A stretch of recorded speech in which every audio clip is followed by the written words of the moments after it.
Ambassador Sarah Chen stood at the observation deck of the transport ship, watching as Harmony Prime grew larger in the viewport. The massive space station looked like a silver flower floating in the darkness of space, its arms stretched out, in all directions, with docking bays that could hold ships from dozens of different worlds. This was supposed to be the most important day in human history. Sarah adjusted her dark blue diplomatic uniform and checked her appearance in the reflection of the window. Everything had to be perfect. The entire galaxy would be watching today. At least that's what everyone back on Earth believed. Sarah knew better. She had read the intercepted messages. She knew what was really waiting for them on that beautiful station. "Ambassador, we'll be docking in 15 minutes, Captain Rodriguez announced over the ship's communication system. "The delegation is ready for final briefing." Sarah walked through the corridors of their ship toward the main meeting room. The transport vessel was much smaller than the military ships Earth could build, but it was designed to look peaceful. No visible weapons, no armor plating, just a simple diplomatic vessel carrying humanity's representatives to sign the most important treaty in their species' history. In the meeting room, 23 other humans waited for her. They all wore similar diplomatic uniforms in various shades of blue and gray. Each person carried themselves with the proper dignity expected of Earth's finest diplomats and cultural representatives. Dr. Marcus Webb sat near the front, his thick glasses reflecting the light as he reviewed digital documents on his tablet. Cultural attaché Lisa Park smiled warmly as she organized traditional human gifts for their alien hosts. Security Chief Jake Morrison stood near the back wall, his hands clasped behind his back in a formal military posture. Anyone looking at this group would see exactly what they were supposed to see. 24 of Earth's most brilliant minds gathered together to represent humanity on the galactic stage. Diplomats, scientists, cultural experts, and a small security detail. A perfect picture of peaceful intentions. Sarah knew the truth was very different. "Ladies and gentlemen," she began, her voice calm and professional. "In 12 minutes we will dock with Harmony Prime. We all know why we're here, and we all know what we're really walking into." Dr. Webb removed his glasses and cleaned them, slowly. The communication intercepts were very clear. The Galactic Council has decided that humanity is too dangerous to join their civilization. Today's ceremony is designed to eliminate Earth's leadership in one coordinated strike.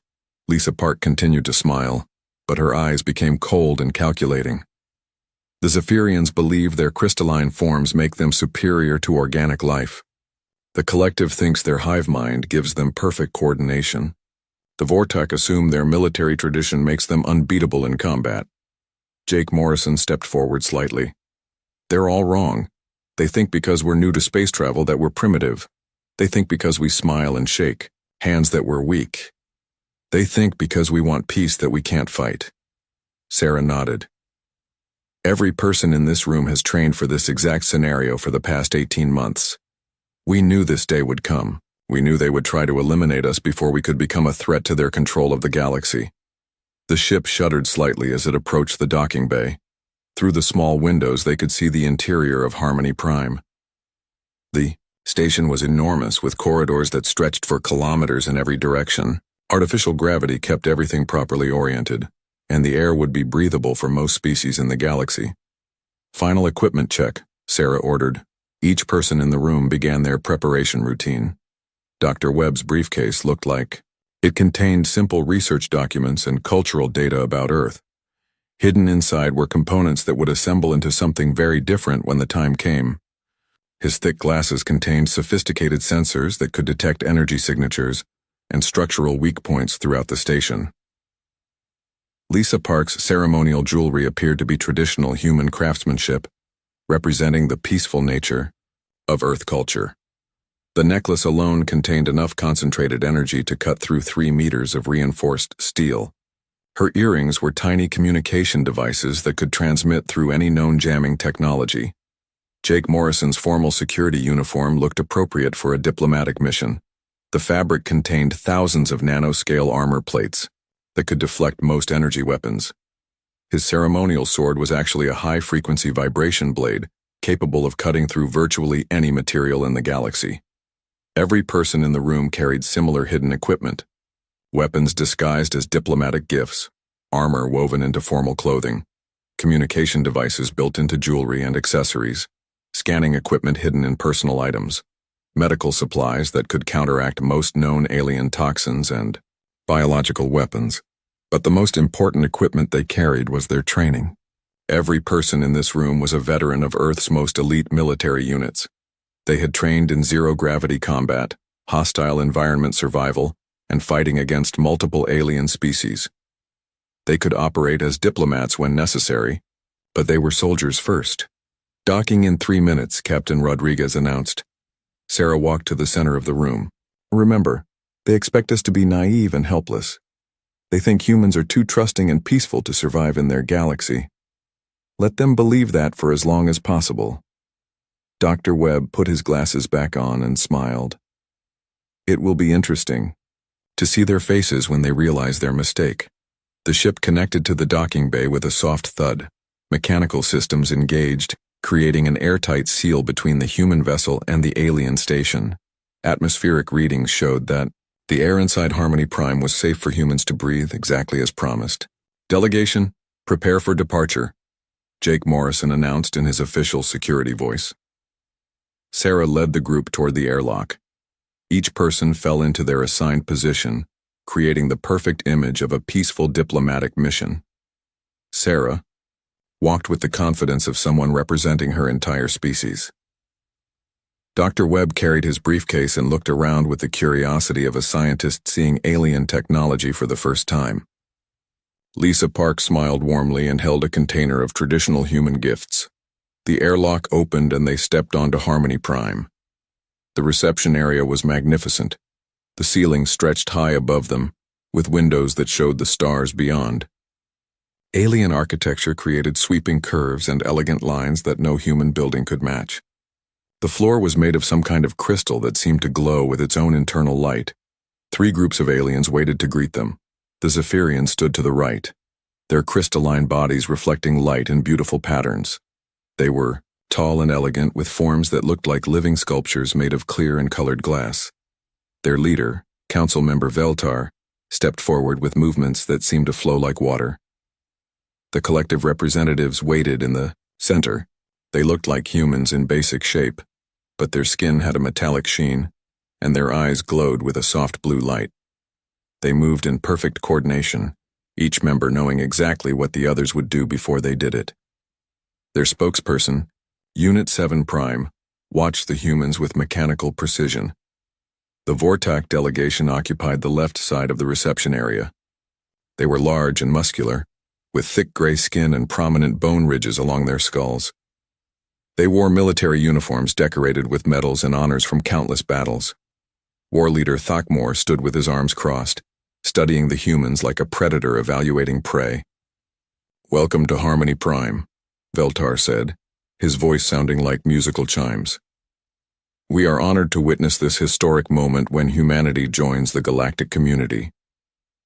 Sarah stepped forward and bowed slightly, a gesture of respect that had been carefully calculated to appear humble while maintaining dignity. "Thank you for this opportunity. Earth is eager to begin peaceful cooperation with all civilized species." Unit 7 Prime spoke next, its voice perfectly synchronized with the other collective members. "The peace treaty represents a new era of cooperation and understanding between our peoples. We trust you will find the terms acceptable." War Leader Thakmor grunted. "You humans are smaller than I expected. Your species must be very peaceful to have survived without significant military development." Jake Morrison stepped forward slightly. "Humanity has always preferred diplomacy to warfare. We believe that intelligent species can resolve their differences through discussion and compromise." The aliens exchanged glances that they thought the humans couldn't interpret. But Sarah's team had studied alien body language for months. They could read the silent communication between their hosts. The Zephyrians were pleased that the humans seemed appropriately respectful. The collective was satisfied that their plan was proceeding as calculated. The Vortak were confident that these weak creatures would be easy to eliminate. "Please follow us to the ceremonial chamber," Veltar announced. The signing ceremony will begin shortly. The human delegation followed their alien hosts through the corridors of Harmony Prime. The station was even more impressive from the inside. Advanced technology was built into every surface, creating an environment that could support dozens of different alien species simultaneously. Gravity remained constant, the air was perfectly filtered, and the temperature was comfortable for everyone. Dr. Webb looked around with apparent wonder, asking innocent questions about the station's construction and technology. His questions seemed naive, but they were actually gathering crucial intelligence about defensive systems and structural weaknesses. Lisa Park complimented the aliens on their beautiful station and asked about their different cultures. Her friendly conversation was mapping the command structure and identifying which aliens were really in charge of the operation. Jake Morrison walked silently behind the group, apparently just doing his job as security chief. In reality, he was counting guards, identifying weapon emplacements, and planning escape routes. As they walked deeper into the station, Sarah noticed several things that confirmed their intelligence reports. There were too many security guards for a simple diplomatic ceremony. The guards were positioned to block exits rather than provide protection. The corridors they were taking led toward the center of the station, away from the docking bays and escape routes. Everything was proceeding exactly as their intercepted communications had predicted. They reached the ceremonial chamber, a large, circular room with a dome-shaped ceiling that showed a holographic display of stars and planets. A large table sat in the center with the peace treaty document displayed on its surface. Chairs were arranged around the table for all the delegates. "Please, take your seats," Unit 7 Prime instructed. "We will begin the ceremony in a few moments." The humans sat down in their assigned positions. Sarah noticed that their chairs were positioned in the exact center of the room, while the alien delegates sat closer to the walls. Dr. Webb adjusted his glasses and smiled pleasantly. Lisa Park arranged her gifts on the table.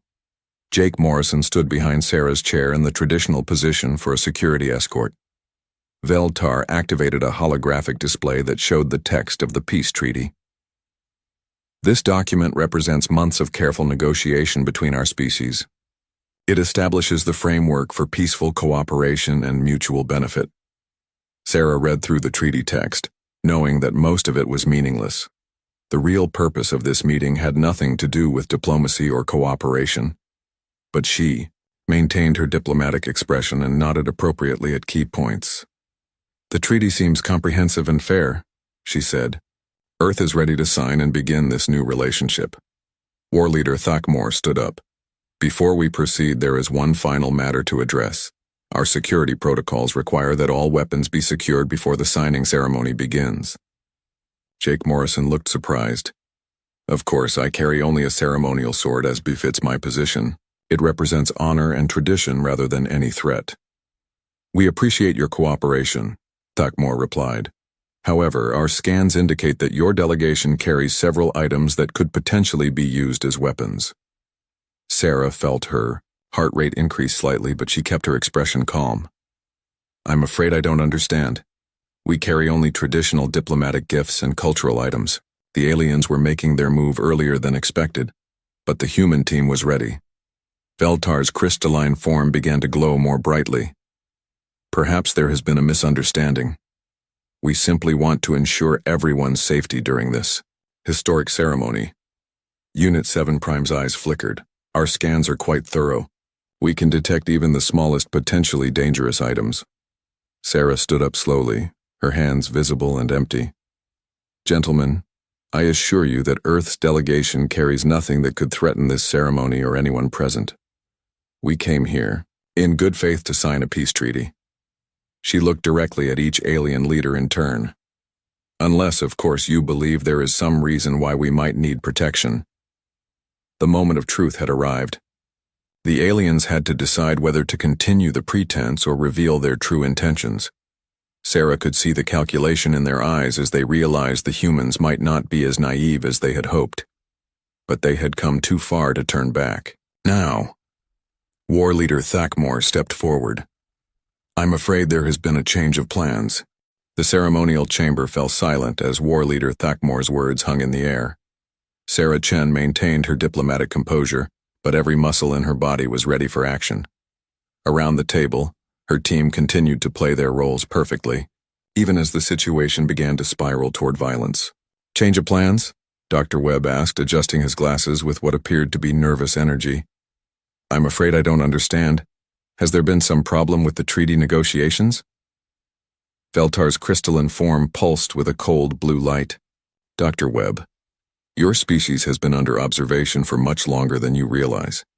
The Galactic Council has been monitoring Earth's development since your people first achieved spaceflight."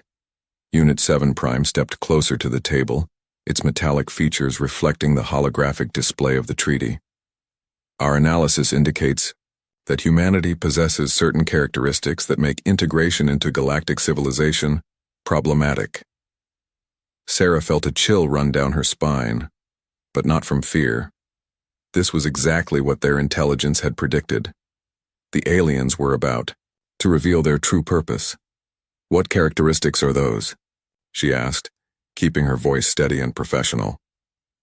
War Leader Thakmor began walking around the table, circling the human delegation like a predator. "Aggression, unpredictability, and a disturbing tendency toward violence when threatened. Your species has fought wars continuously throughout its history. Most species go through a period of internal conflict before achieving space travel," Lisa Park said with a warm smile. "Surely that's not unusual in galactic history." The collective representative tilted its head slightly. "Most species learn to control their violent impulses before developing interstellar capabilities.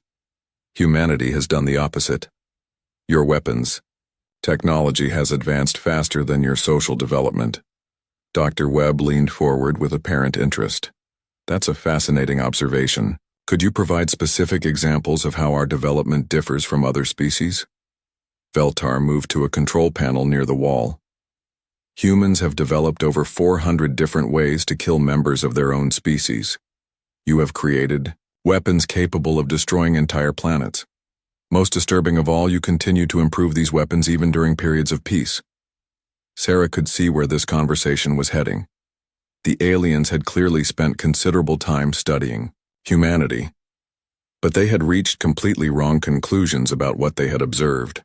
"I think there may be some misunderstanding about human nature. Yes, we have had conflicts in our past, but we've also demonstrated a remarkable capacity for cooperation and peaceful problem-solving."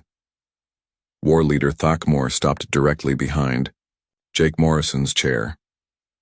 "Your security chief here, for example. Our scans indicate he has killed over 60 intelligent beings during his military career." Jake turned slightly to look at the Vortak leader. "I served my people during wartime, protecting them from those who would harm innocent civilians.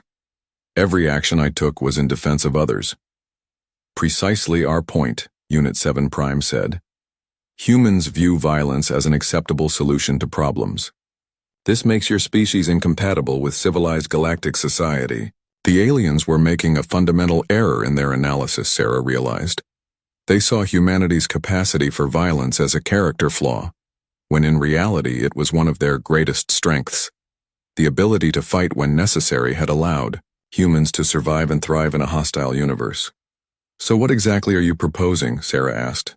"If you believe humanity is too dangerous for galactic civilization, why did you invite us here to sign a peace treaty?" Veltar's hand moved to the control panel. "The peace treaty was never intended to welcome humanity into our community. It was designed to serve a very different purpose."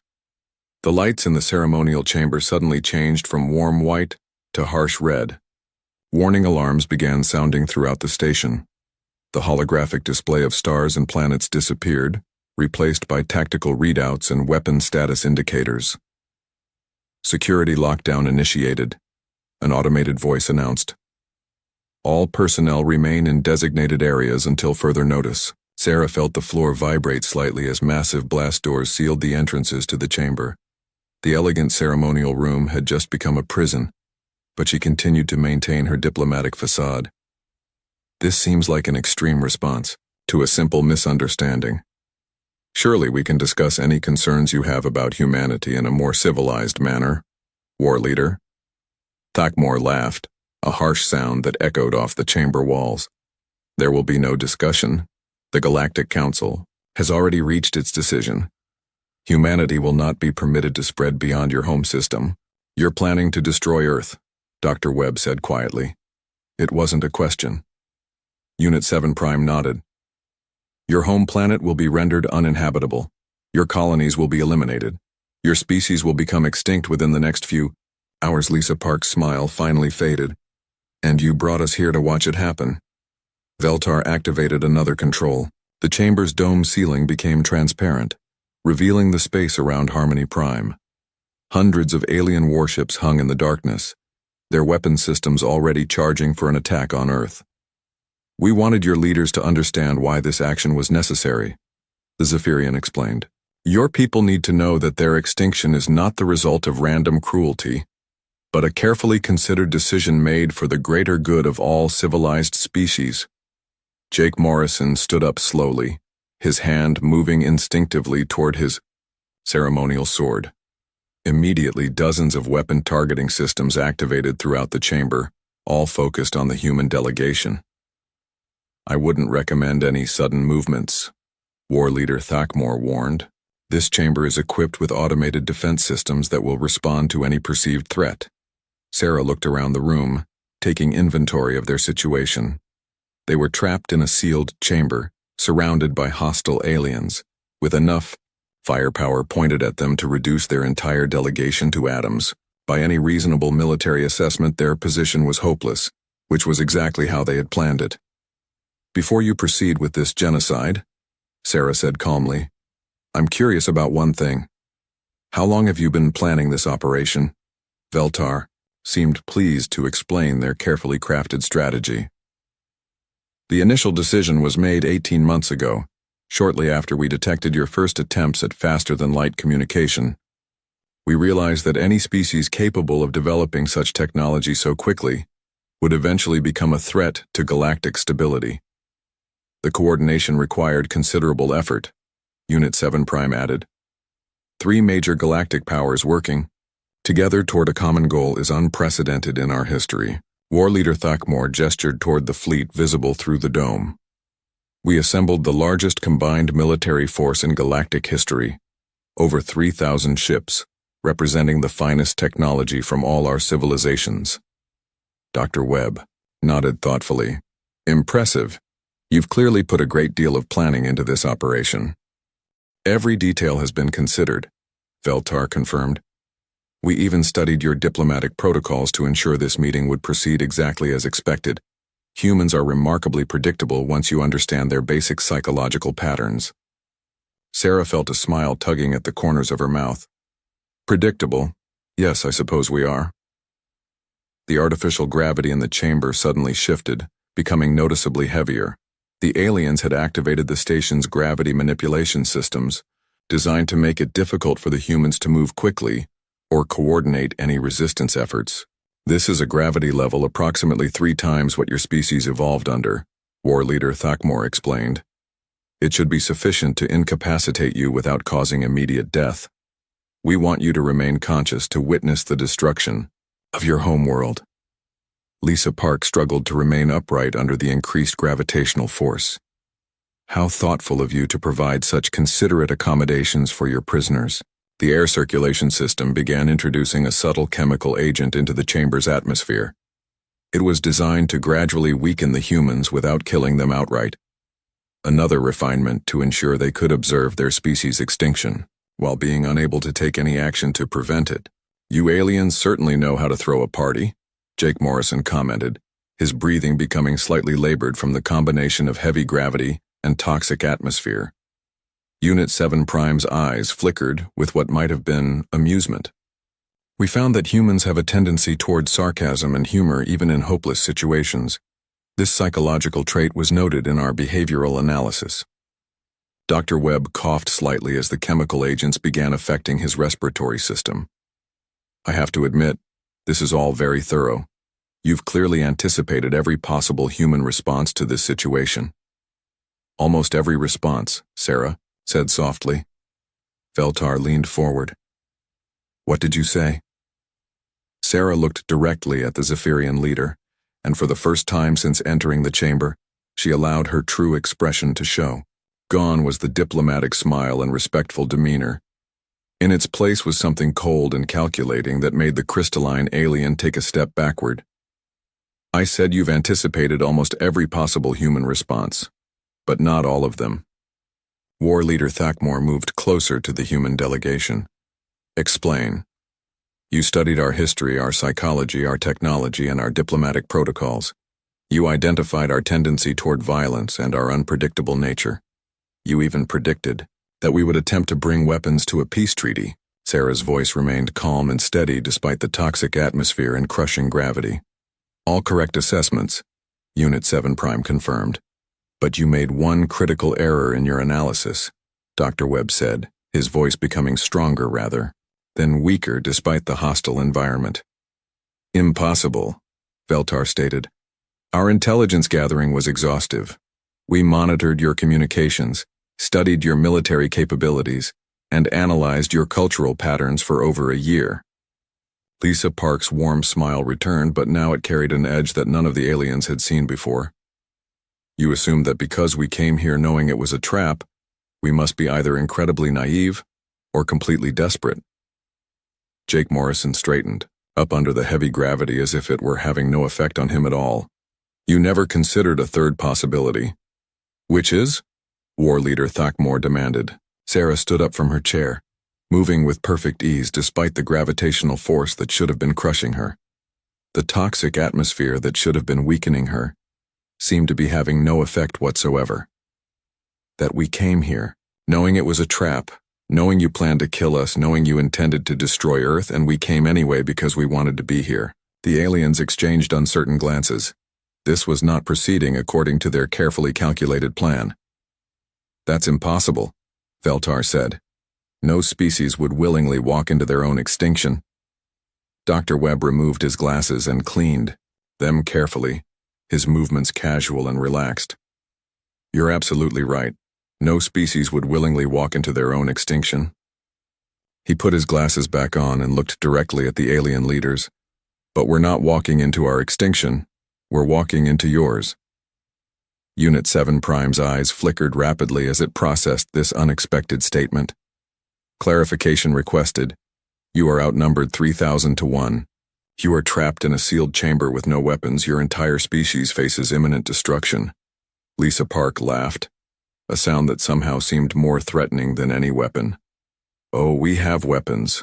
We just haven't used them yet. The chambers. Automated defense systems suddenly detected multiple energy signatures from the human delegation. Alarms began blaring as the station's computers tried to analyze threats that shouldn't exist. Impossible, War Leader Thakmor growled. Our scans detected no weapons. Our sensors would have identified any dangerous technology. Jake Morrison reached for his ceremonial sword. Instantly, every automated weapon in the chamber targeted him. But instead of cutting him down with energy beams, the weapons simply clicked empty. Their targeting systems flickered and died. Your sensors did detect our weapons, he said calmly. Every single one of them. But you made the same mistake that every enemy makes when they fight humans. Sarah stepped forward, and the aliens could see that she was completely unaffected by the hostile environment they had created. You assumed that because you understood our technology, you could defeat it. The gravitational manipulation system began fluctuating wildly. The toxic atmosphere circulation reversed, clearing the air in the chamber. Emergency lighting activated as the station's main power systems began experiencing cascading failures. You forgot the most important thing about human weapons, Dr. Webb said as he opened his briefcase. What's that? Veltar whispered. Sarah smiled, and it was the most terrifying expression any of the aliens had ever seen. They're designed by humans. Dr. Marcus Webb's briefcase made a soft clicking sound as hidden mechanisms activated. The simple diplomatic container unfolded like a complex puzzle box, revealing components that shouldn't have been able to fit inside such a small space. Metal, pieces extended and connected with precise mechanical movements, assembling themselves into a weapon that defied everything the aliens thought they knew about human technology.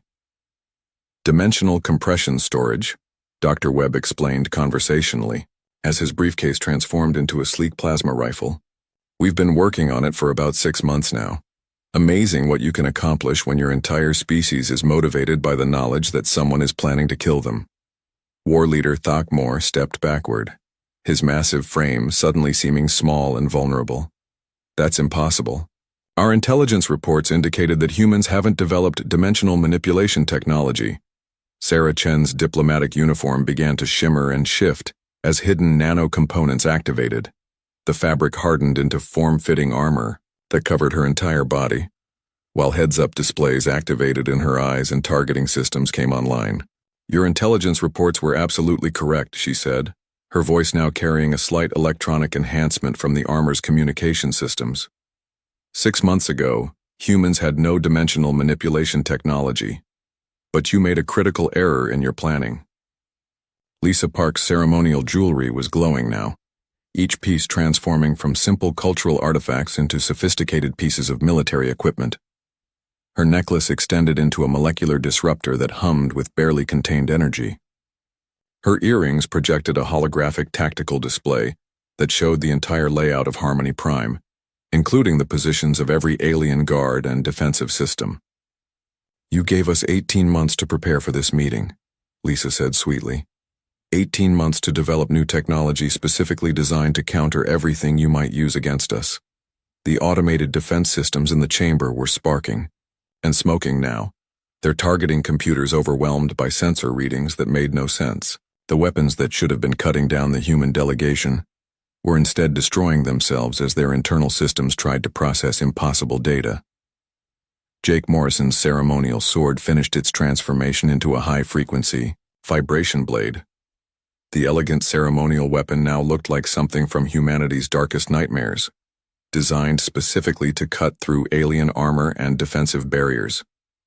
"Every piece of equipment we brought here was designed to defeat specific alien technologies," he explained, testing the balance of his transformed weapon.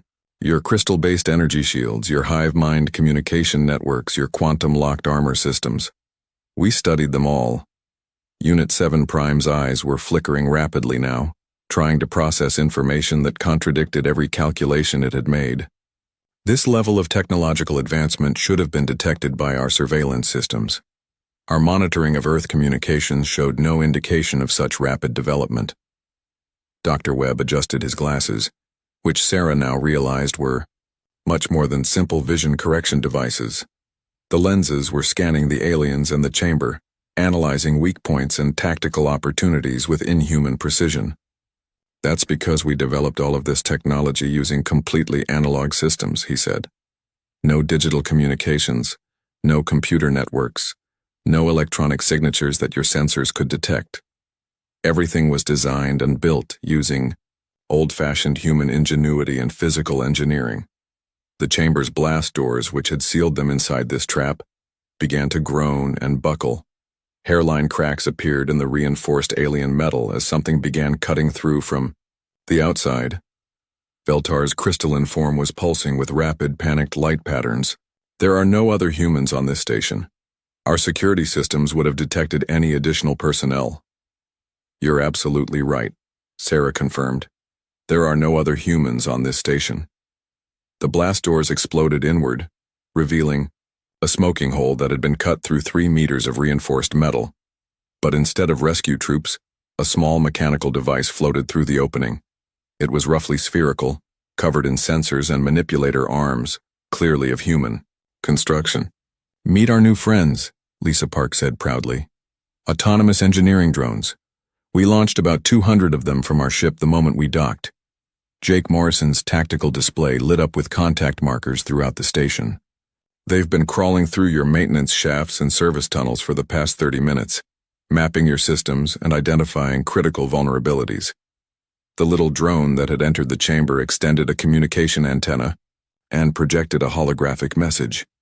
It was Captain Rodriguez from their transport ship, but he was no longer wearing a simple pilot's uniform. Instead, he was dressed in full military combat gear, standing on what appeared to be a ship's bridge that looked nothing like the peaceful transport vessel that had brought them here. "Ambassador Chen, we have successfully infiltrated all primary systems on Harmony Prime. Engineering teams are standing by for your orders. War Leader Thakmore's face darkened with rage and confusion. Your transport ship was scanned thoroughly before docking. It showed no weapons, no military equipment, no hidden capabilities. Sarah smiled. That's because it wasn't hiding anything. The ship you scanned really was exactly what it appeared to be. A simple diplomatic transport with no weapons or military systems. Dr. Webb connected his plasma rifle to a power source that materialized from his uniform. The ship you didn't scan was the one hiding directly underneath it, using adaptive camouflage to match our transport's energy signature exactly. The holographic projection of Captain Rodriguez expanded to show the bridge around him. It was clearly a military command center, with weapon controls, tactical displays, and crew members in full combat armor. The diplomatic transport was a decoy, he explained. Our real ship is a prototype stealth destroyer, designed specifically for this mission. We've been attached to your station's hull since the moment we arrived. Unit 7 Prime processed this information with visible distress. Stealth technology of that sophistication should be impossible for a species that only achieved faster-than-light travel 15 years ago. Lisa Park's molecular disruptor began charging with a high-pitched whine. You keep saying things should be impossible for humans. You might want to reconsider your assumptions about what humans can accomplish when we're properly motivated. The Chamber's environmental systems completely shut down as the autonomous drones reached critical control nodes throughout the station. Emergency lighting flickered on and off as power systems fluctuated wildly. You see? Sarah explained, walking slowly toward the alien leaders. You made the same mistake that every enemy of humanity has made throughout our history. You assumed that because you understood our current capabilities, you could predict our future capabilities. Jake Morrison moved to flank the aliens, his vibration blade humming with lethal energy. Humans don't just adapt to threats. We evolved to counter them. You gave us a specific challenge and we developed specific solutions. Dr. Webb aimed his plasma rifle at the chamber's main control panel. For example, you used gravity manipulation to try to incapacitate us, so we developed personal gravity compensators built into our armor systems. He fired once, and the control panel exploded in a shower of sparks. The crushing gravitational force in the chamber immediately returned to normal levels. You used atmospheric toxins to weaken us, Lisa Park continued. So we developed biological filters that convert your poison into breathable air. She activated a control on her disruptor, and the air in the chamber began clearing rapidly as her equipment processed and neutralized the alien toxins. You sealed us in this chamber to prevent escape, Sarah added. So we brought our own door. The autonomous drone that had cut through the blast doors was joined by several others, each one carrying different tools and equipment. They began setting up what appeared to be a portable command center right there in the ceremonial chamber. Veltar backed against the wall, his crystalline form now pulsing with fear rather than confidence. This is impossible. No species develops this rapidly. Evolution doesn't work that way. Evolution doesn't, Jake Morrison agreed. But engineering does, and humans are very good engineers. Captain Rodriguez's holographic image updated to show tactical displays of the entire station. Ambassador, we have control of primary power, life support, communications, and navigation systems. The alien fleet is still positioned for their attack on Earth, but they don't know we're here yet. Sarah nodded. Excellent work, Captain. Initiate Phase 2. War Leader Thakmore tried to activate an emergency communicator, but his device sparked and died as soon as he touched it. What is Phase 2? Dr. Webb reloaded his plasma rifle with ammunition that definitely hadn't been in his briefcase when they arrived. Phase 2 is where we deal with your fleet. Through the transparent dome ceiling, the aliens could see their carefully positioned warships beginning to move in unexpected ways. Ships that should have been maintaining formation were drifting out of position. Weapon systems that should have been charging for an attack on Earth were powering down instead. Our drones didn't just infiltrate Harmony Prime, Lisa Park explained, cheerfully. While you were so focused on scanning our little diplomatic transport, they were launching themselves toward every ship in your fleet. Unit 7 Prime's eyes flickered frantically as it tried to contact the collective fleet commanders. Communication with fleet assets has been terminated. All command and control networks are non-responsive. Sarah walked over to the alien Xi communication console and placed her hand on the control surface. Her armor interfaced directly with the alien technology, giving her access to systems that should have been completely incompatible with human equipment. Amazing how much you can accomplish with 18 months of preparation and the absolute certainty that someone is trying to kill you, she mused as alien technical readouts scrolled across her heads-up display. Jake Morrison positioned himself between the alien leaders and the chamber's secondary exits, effectively trapping them in their own prison. The beautiful thing about human engineering is that we don't just build weapons. We build weapons that build other weapons. On the tactical displays, the alien fleet was clearly in trouble. Ships were reporting system failures, navigation errors, and weapons malfunctions. What had been the most powerful military force in galactic history was rapidly becoming a collection of helpless vessels drifting in space. Each drone that reached your ships carried fabrication equipment, Dr. Webb explained. They've been building additional drones inside your ships for the past 20 minutes. Your security systems couldn't detect them because they're growing rather than being assembled. Veltar's crystalline structure was beginning to crack under stress. Growing? What do you mean, growing? Biological engineering, Sarah said simply. We took lessons from every species we've encountered. Crystal growth from the Zephyrians, hive coordination from the Collective, pack hunting strategies from the Vortak. Then we improved on all of them. The chamber filled with soft mechanical sounds as more autonomous drones entered through the blasted doorway. These were different from the first ones, clearly designed for specific tasks related to subduing alien technology and personnel. The drones on your ships aren't just sabotaging your systems, Lisa Park continued. They're learning how your technology works, copying your most advanced capabilities and transmitting that information back to Earth. Captain Rodriguez's image updated again. Ambassador, we now have complete technical specifications for Zephyrian energy manipulation, collective quantum computing, and Vortak defensive systems. Our engineering teams estimate they can integrate these technologies into human systems within 6 months. War Leader Thakmor slumped against the wall, his military bearing finally broken.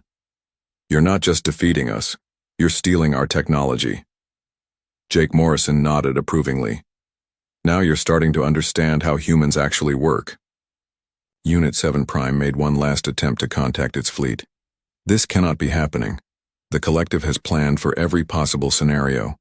No, Sarah corrected. You planned for every scenario you could imagine, but you're not human. You don't think like humans. You can't predict what humans will do because you fundamentally don't understand what humans are. Dr. Webb walked over to the alien leaders, his weapon trained on them but his expression almost sympathetic. You saw our history of warfare and concluded that we were dangerously violent.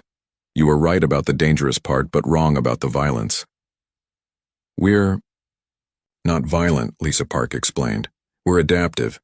We fight when we have to, but only when we have to, and only until the threat is eliminated. The problem, Sarah continued, is that you decided to threaten not just us, but our entire species, our families, our children, our future. You made it personal. Through the dome ceiling, they could see the alien fleet beginning to break apart, not from weapons fire, but from internal system failures as the human drones completed their work. Ships that had taken decades to build were being systematically disabled by machines no larger than a human fist. So we did what humans do when someone threatens our family, Jake Morrison said quietly. We figured out how to win.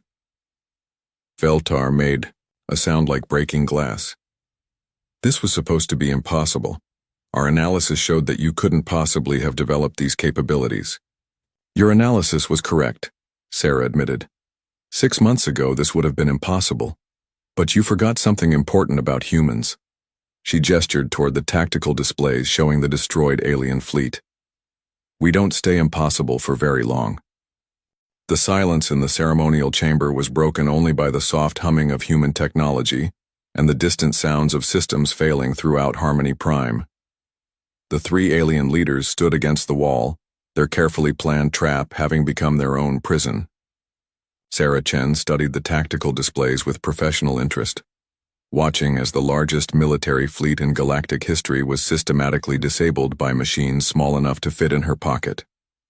"Captain Rodriguez," she said to the holographic projection, "what's the status of the alien command structure?" The image of the ship's captain updated to show a broader view of the stealth destroyer's bridge. Sarah could see dozens of crew members working at stations that definitely hadn't existed on the simple transport ship the aliens had scanned. "All fleet admirals are requesting immediate communication with their respective command authorities," Captain Rodriguez reported. "Ship-to-ship coordination has been completely disrupted. Most vessels are operating on emergency power only." Dr. Webb kept his plasma rifle trained on the alien leaders while monitoring data streams from his glasses. "The interesting thing about your fleet composition is how dependent it was on centralized command and control.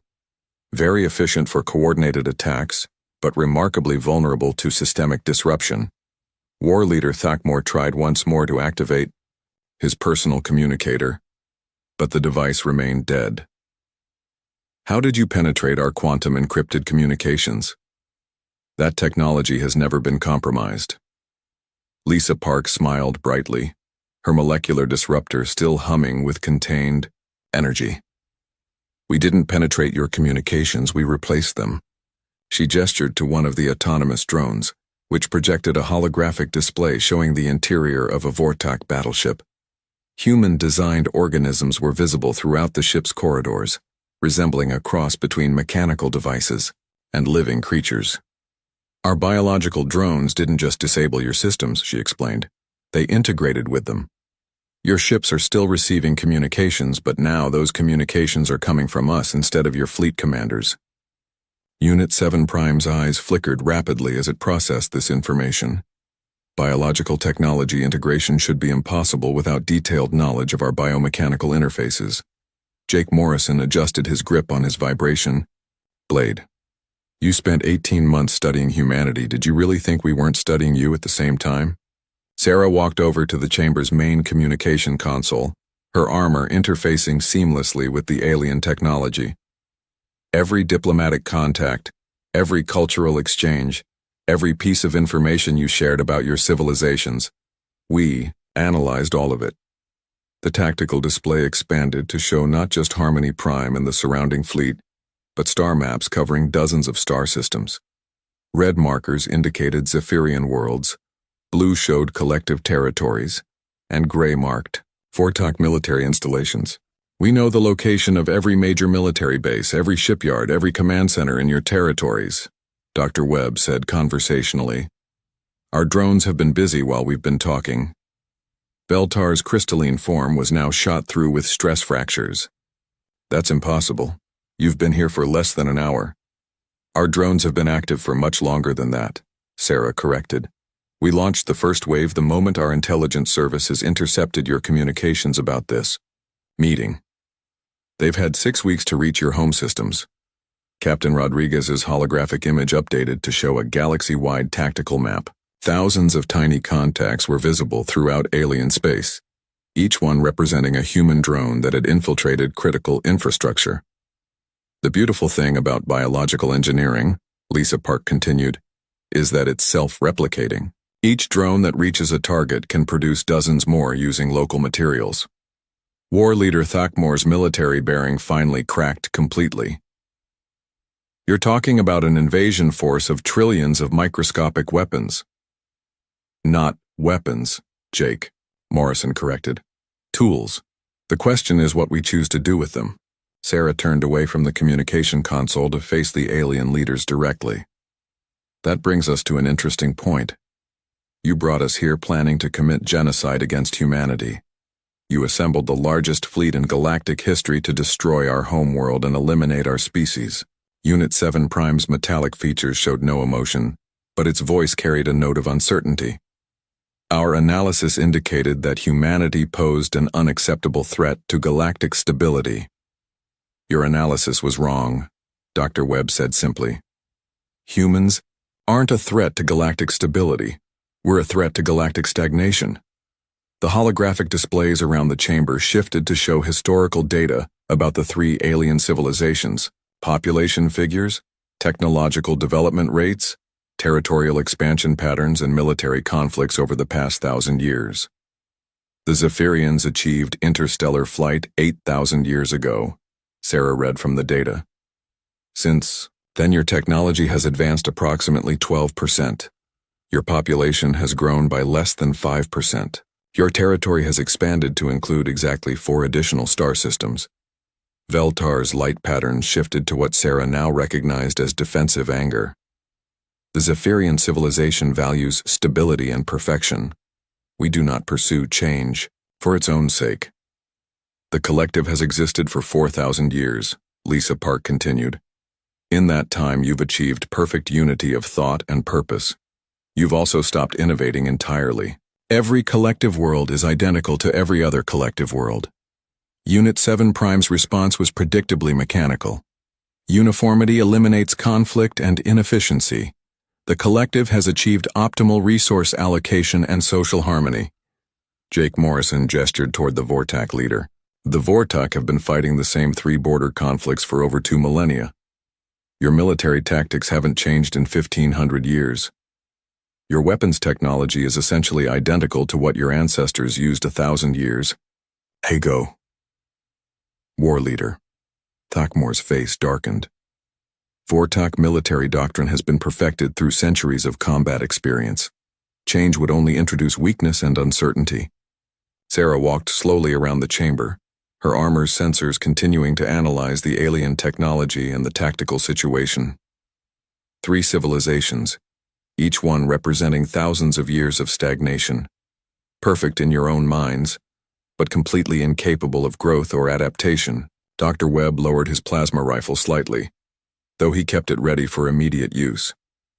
Then humanity arrives, a species that went from primitive agriculture to interstellar flight in less than 10,000 years. A species that has never stopped, changing, growing, adapting, improving. We terrified you, Lisa Park realized, not because we're violent, but because we represent everything you've chosen not to be. The chamber's environmental systems had been completely repaired by the human drones, but new modifications were becoming visible. The air itself seemed to shimmer slightly, as microscopic machines worked to optimize the atmosphere for human physiology, while maintaining life support for the aliens. You saw our rapid technological development and concluded we were dangerous, Sarah continued. You were right, but not in the way you thought. We're dangerous to your comfortable stagnation. Captain Rodriguez's image updated again. Ambassador, we're receiving communication requests from over 300 alien worlds. It appears word is spreading about the situation here. Jake Morrison checked his tactical display.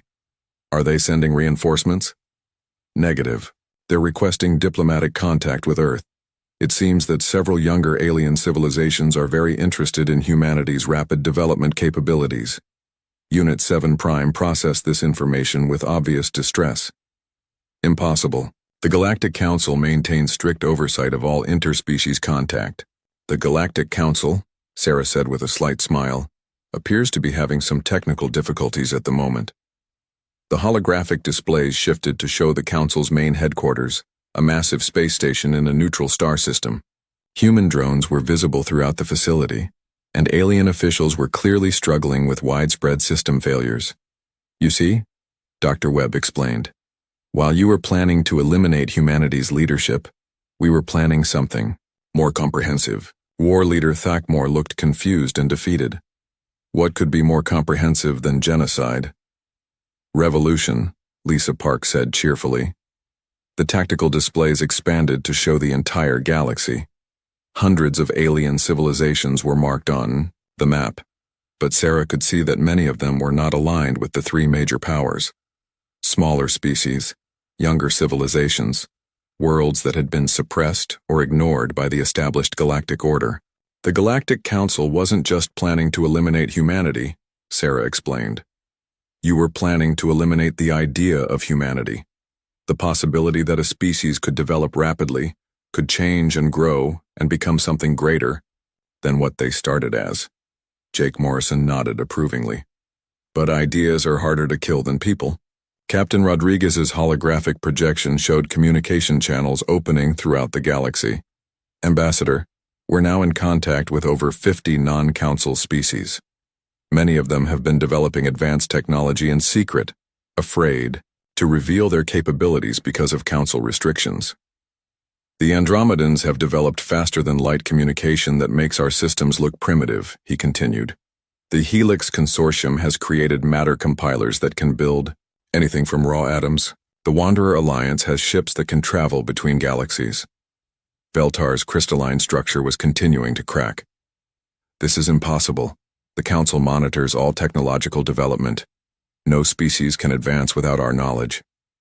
No, species can advance without your knowledge, Dr. Webb corrected. But it turns out that dozens of species have been advancing without your permission. The galaxy map updated to show technological exchange networks that had been hidden from the major powers. Communication lines, trade routes, and research partnerships that existed completely outside the Council's control.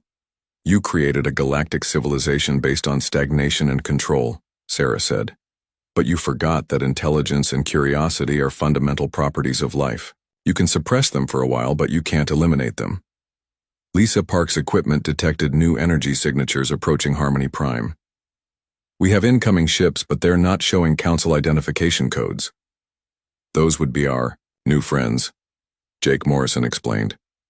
Representatives from about 30 different species that have been waiting for someone to challenge the established order. Through the dome ceiling they could see new ships arriving. These vessels were clearly built using technologies that the Council species had never seen before.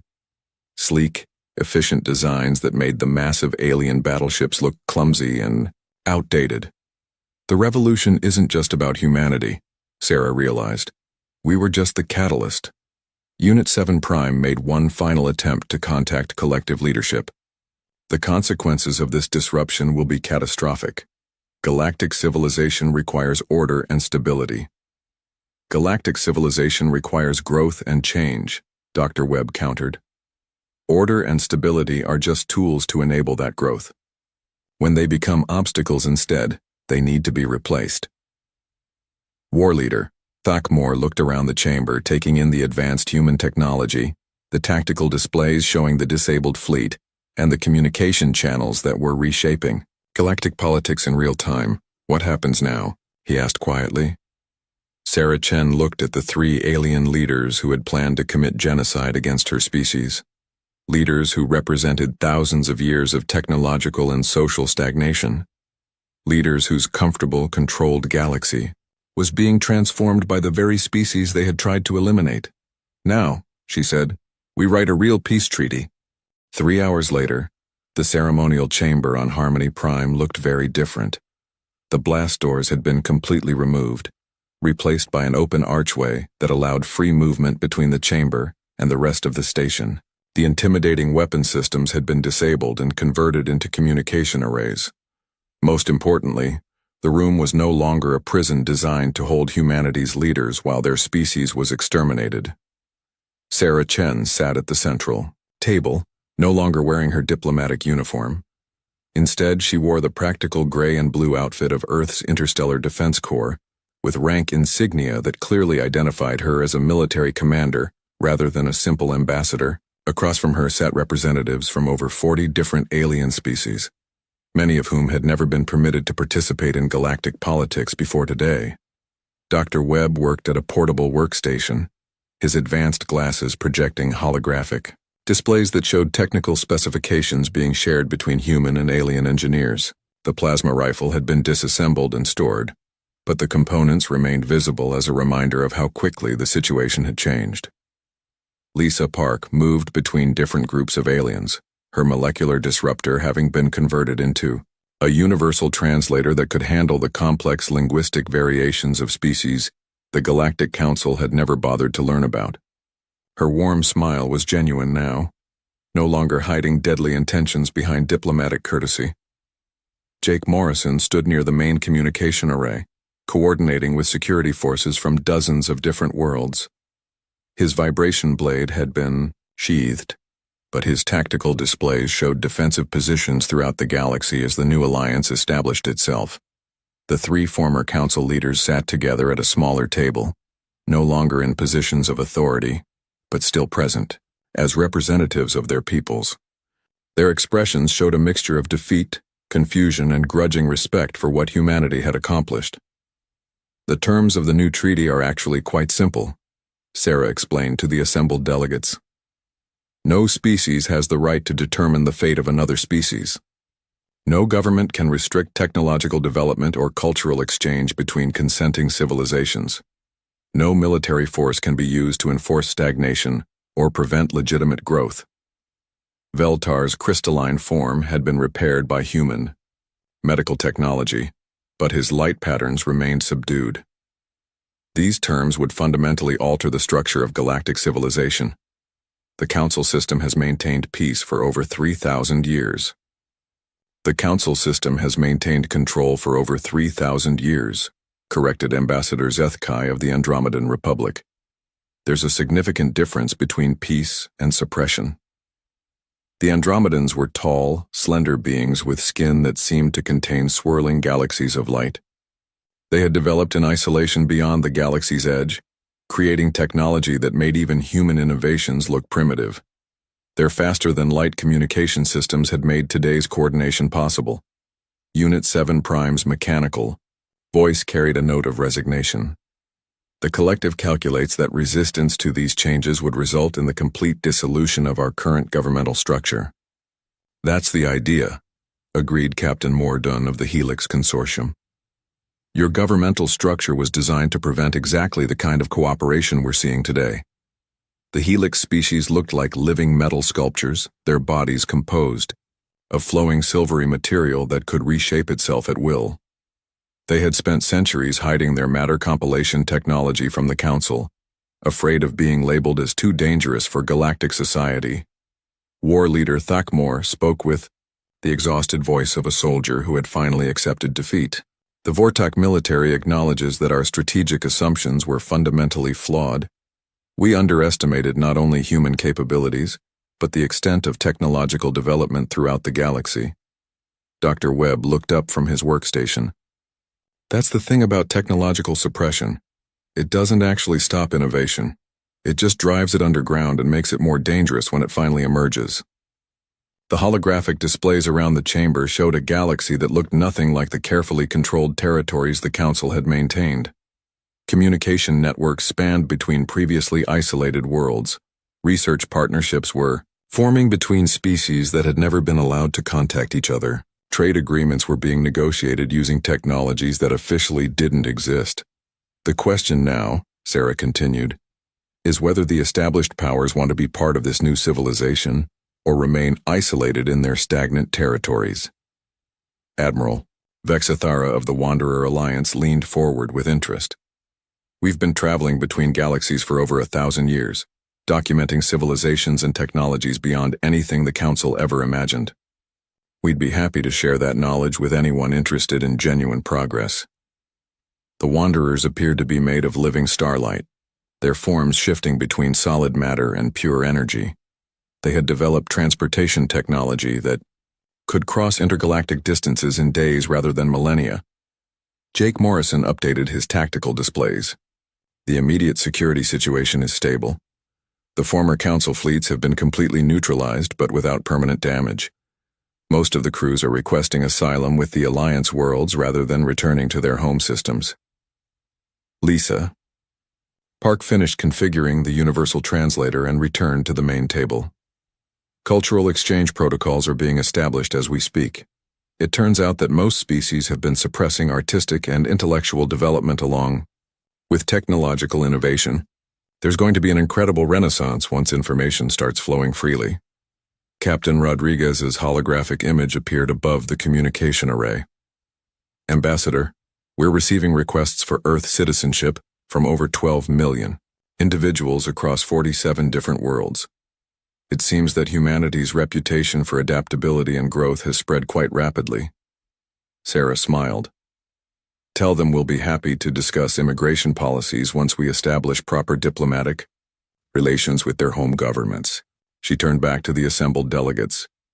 Which brings us to the practical implementation of this new treaty. The holographic displays shifted to show organizational charts and governmental structures.